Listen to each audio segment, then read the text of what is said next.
Con el permiso del señor presidente, buenos días, compañeras y compañeros, a los medios de comunicación. La población hablante de lenguas maternas en México es de 15.7 millones de personas pertenecientes a 62 pueblos indígenas dispersos a través de toda la geografía nacional. Aunque distintos en sus tradiciones, prácticas, culturas, la mayoría de estos hombres y mujeres viven en nuestro país, comparten las problemáticas, carencias e intereses que aquejan a sus comunidades. El común denominador de todos ellos es la pobreza y la falta de acceso a la justicia y a la democracia.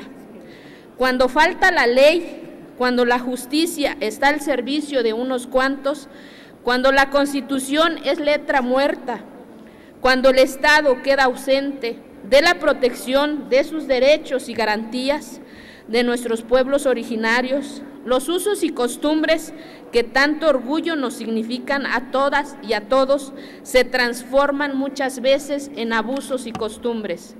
En México, la ley y la justicia hablan una sola lengua. Es triste saber que en un país con casi 16 millones de personas que hablan cientos de variantes, la justicia solo hable el idioma español. O como decimos en mi pueblo, la ley habla en Castilla, no habla nuestra lengua madre. Si bien la vulnerabilidad y la exclusión de los grupos indígenas se perciben en diversos campos, en el de la procuración y la administración de justicia es en donde se aprecia con mayor gravedad este problema. En las cárceles mexicanas, por ejemplo, más de 8,000 indígenas se encuentran presos por delitos del orden federal, como la siembra de marihuanas o por infracciones del fuero común, relativas a robos o secuestros, según cifras recientes de la Comisión Nacional de Derechos Humanos. Sin embargo, muchos de ellos fueron encarcelados sin contar con un debido proceso y sin conocer o comprender el motivo de su reclusión.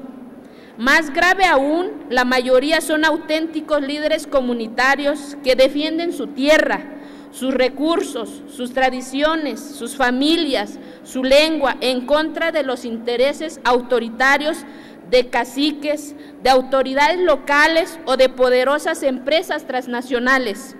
El mayor delito de los indígenas en México es la pobreza y, paradójicamente, el ser propietarios de la mayor parte de la riqueza natural de nuestro país.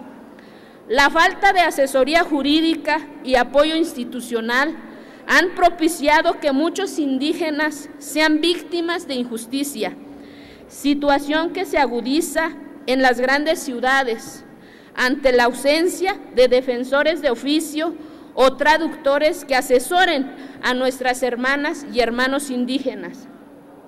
Por ello cobra relevancia el dictamen que hoy vengo a presentar a nombre de la Comisión de Asuntos Indígenas que me honro en presidir, habida cuenta que se trata de una adición a la Ley General de Derechos Lingüísticos aprobado en el año 2003 y cuya modificación más reciente data desde hace 3 años.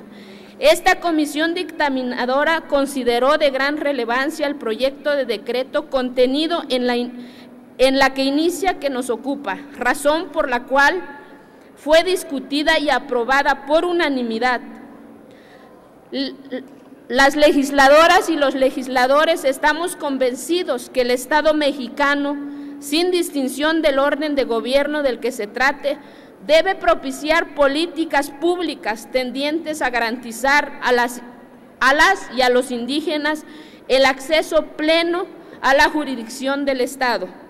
Por lo anteriormente expuesto, pongo a consideración de este Pleno el proyecto de decreto que reforma la fracción 11ª del artículo 13 de la Ley General de Derechos Lingüísticos para quedar como sigue. Artículo 13, fracción 11ª, apoyar la formación y acreditación profesional de defensores públicos, intérpretes y traductores en lenguas indígenas, nacional y español. Juntos, hombres y mujeres, podremos enfrentar los abusos y excesos de quienes de manera autoritaria muchas veces se valen de los requisitos de este régimen de derecho. Si la política no puede estar al servicio de nuestras comunidades, si no son beneficiarios de las decisiones que amparan la protección de los derechos de los extranjeros que vienen a delinquir en México, entonces forjemos un pacto a favor de nuestras hermanas y hermanos indígenas. Hagamos que la ley se ponga al servicio de los menos favorecidos. Es cuanto, señor presidente.